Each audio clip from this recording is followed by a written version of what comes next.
Hello everybody and welcome back to another video for the day. We are heading back into r/AmITheDevil, and if you guys would love to be absolutely amazing, show your support and see more videos like this one in the near future, be sure to hit that like button, leave a comment down below to start up the wholesome internet discussions, and if you guys have not already, subscribe to the channel and turn on them notifications. Also, if you guys would like to save 10% on your next order of gamer subs, use code Tommy at checkout or click the link down below. It applies it automatically to your order and it helps out the channel a lot. Am I the a-hole for not selling my girlfriend Taylor Swift tickets? In spring of 2023, I, 18M, got a pre-sale code and managed to snag 4 tickets for around $700 for a Taylor Swift show.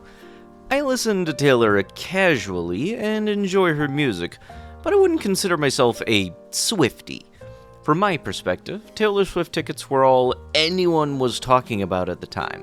However, from my siblings' 22M perspective, I had only registered for a pre-sale code because of his talking about it and felt that he deserved the 4 tickets. This was when I was still in high school and living with my parents.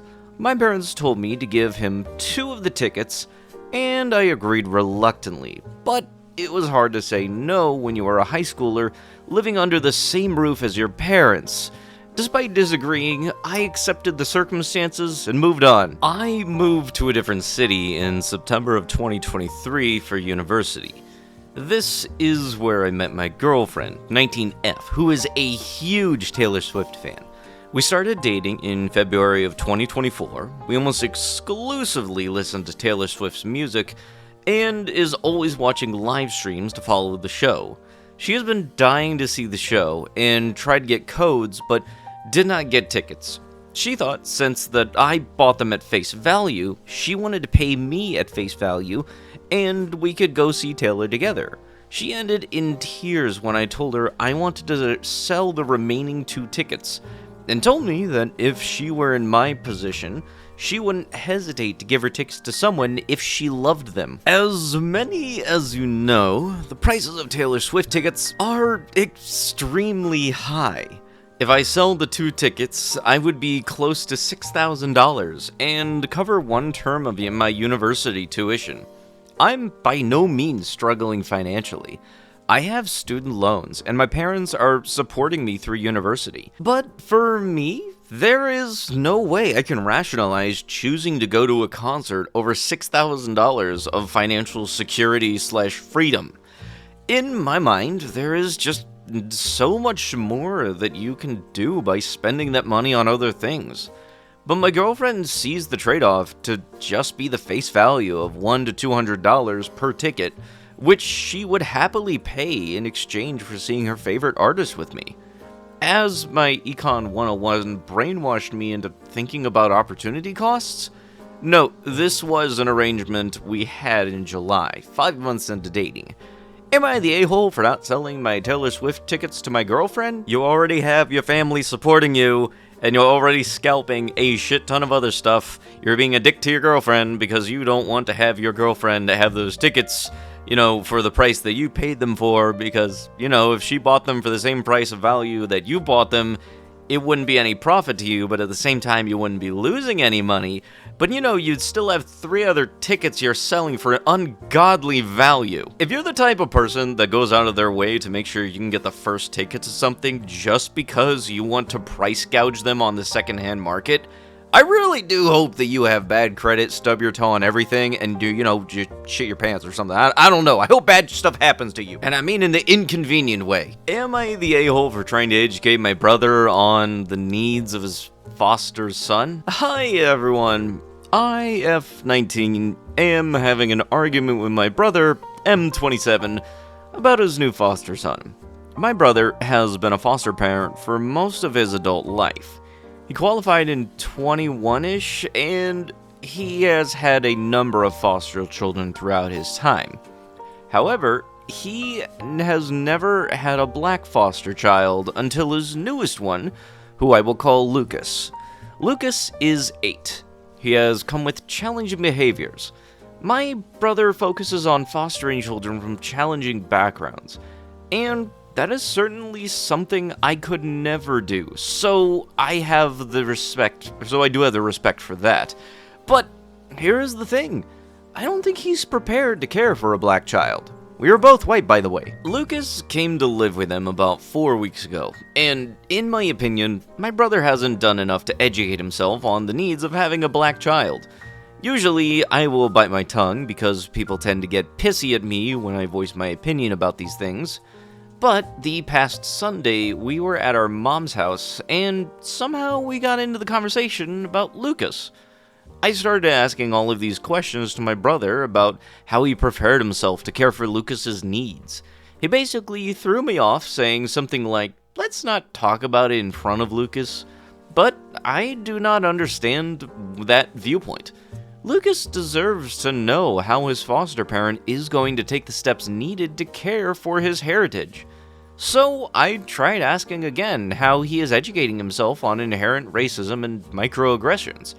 And how he is ensuring that Lucas maintains a black identity. And how he's prepared himself for things like caring for Lucas's hair and skincare. I have been watching a lot of TikToks on black people's experiences and thought I should offer some useful information. He told me that he didn't want to talk about it now. But I said that just shows he was unprepared to care for Lucas. He said if I didn't stop talking about this, he was going to leave, and then my parents told me to drop it. And I was just going to make a closing argument about how important this stuff is when my brother got up, collected Lucas's things, and they left. My parents then said I was in the wrong for not letting it go when he asked. Now I get that he's probably tired and stressing adjusting to Lucas, but I think the question I asked were more important, and I deserved to know how he is making sure that he's prepared to deal with Lucas's needs. But he hasn't spoken to me since and has replied to any of my messages, and my parents say that I need to apologize to him.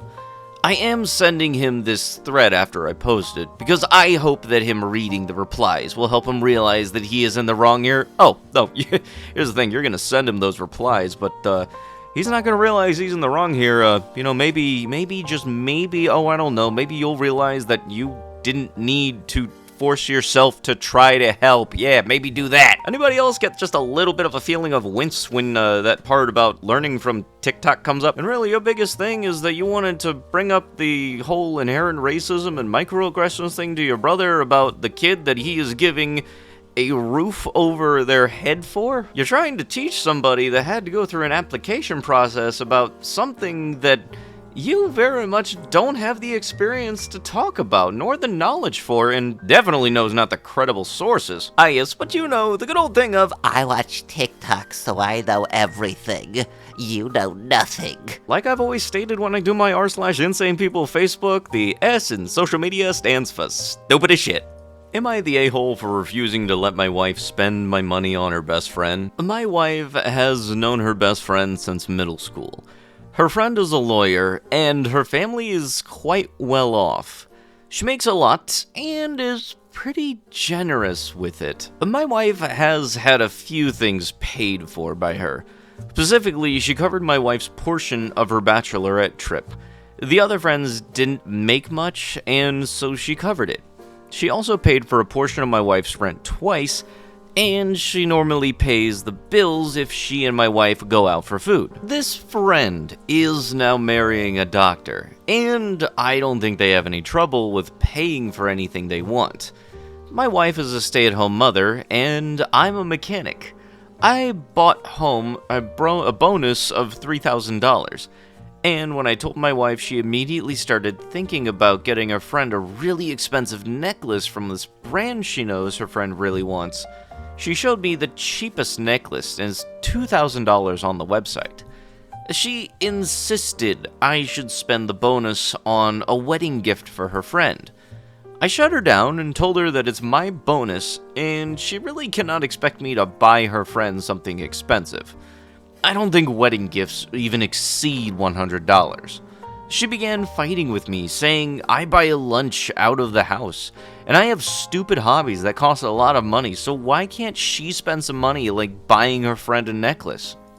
I do spend a bit on my hobbies, and I have 2 cars, but I also work my butt off, and her friend can definitely pay for it herself. She is marrying a doctor, and they already have a house, whereas we are still renting.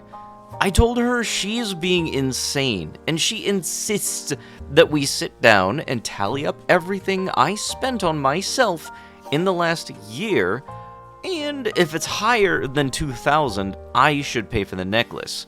I think it's ridiculous to compare the two, and I'm refusing to let her buy her friend a ridiculously expensive gift.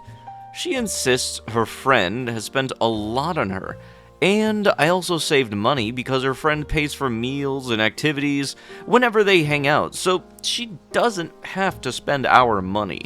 I get that the lopsided relationship isn't the best, but then she should refuse to do anything that costs too much and let her friend decide if she wants to just hang out without doing anything that costs money. She refuses to talk to me now, and I'm wondering if I'm the a-hole here.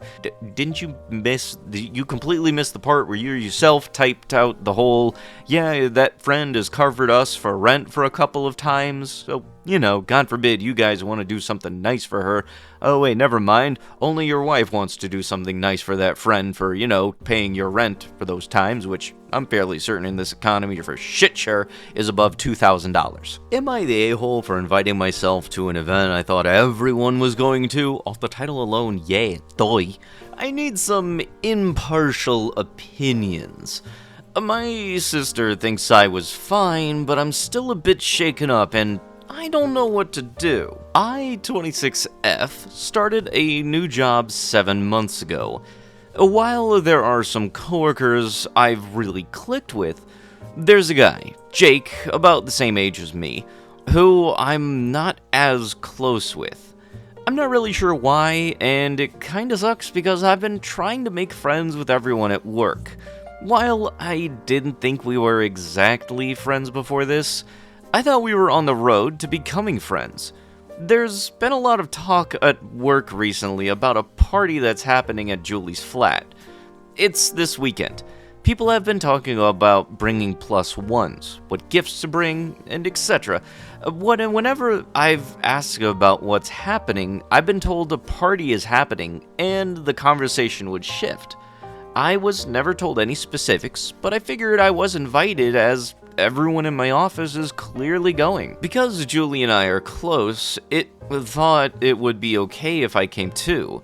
It never seemed like a closed event, just something casual. So today on my lunch break, I bought a bottle of nice wine to bring with me and explained to Julie when she saw the bottle in my bag. She was really confused and told me I had to ask Jake about going.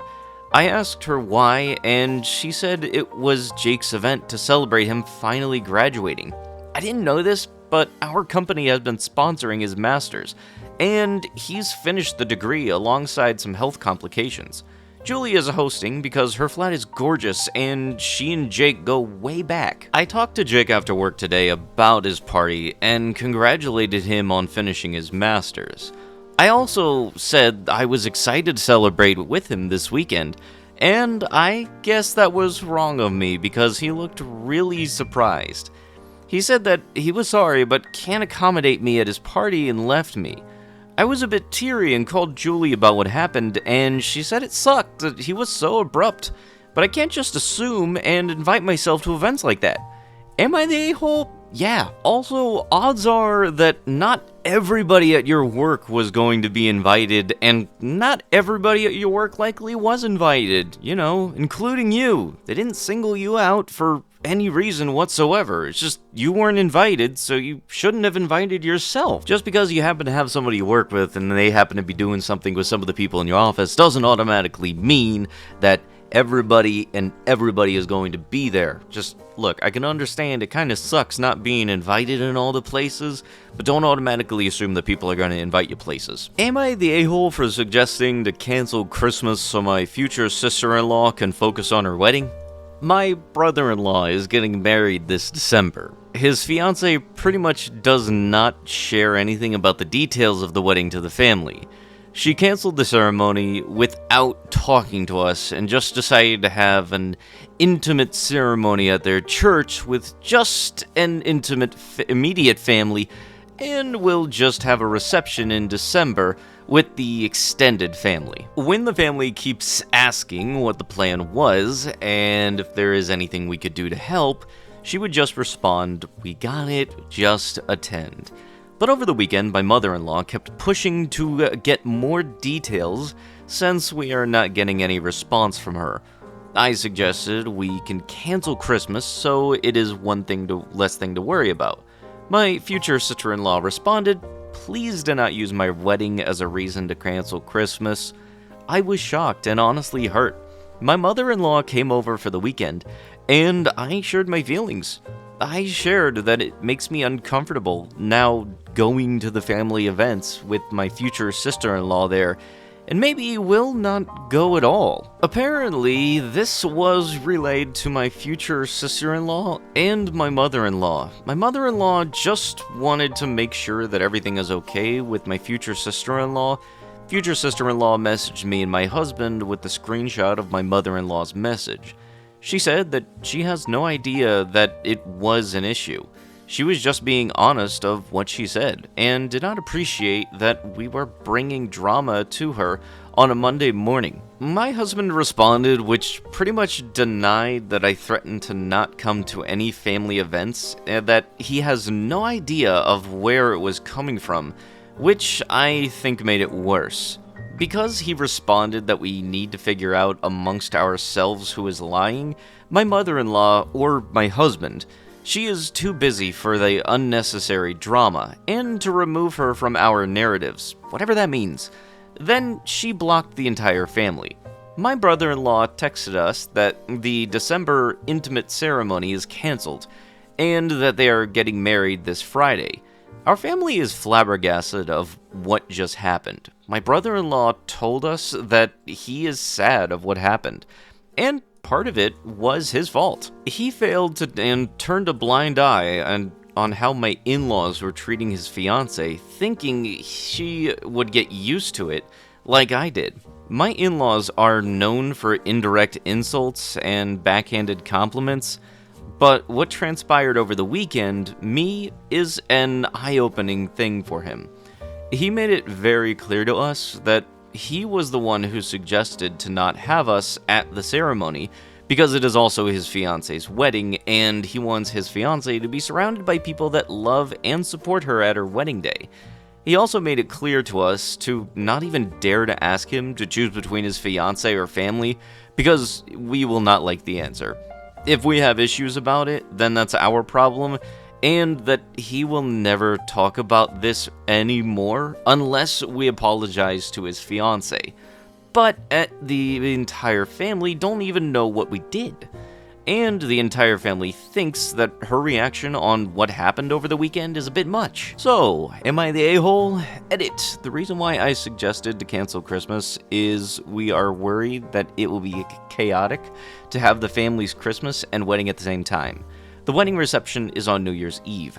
Our family usually gets together after the 25th, hence canceling Christmas so family can focus on the wedding. Look, dude, if somebody has already made plans for a wedding, you don't just willy-nilly on a last whim coincidentally schedule it around Christmas. If you already have it scheduled for those dates, there's a 9 out of 10 chance that y'all already know that those dates were going to be close, and so they might have already figured out and, factored in how busy or not busy things could have been. But with that is going to have to be with the video. If you guys would love to be absolutely amazing, show your support, and see more videos like this one in the near future, be sure to hit that like button, leave a comment down below to start up them wholesome internet discussions, and if you guys have not already, subscribe to the channel and turn on them notifications. The little bumps in the algorithm go a long way, and I really do appreciate it. But with that, I'll be sure to see you guys in the next one. Thank you so much for watching, and bye-bye!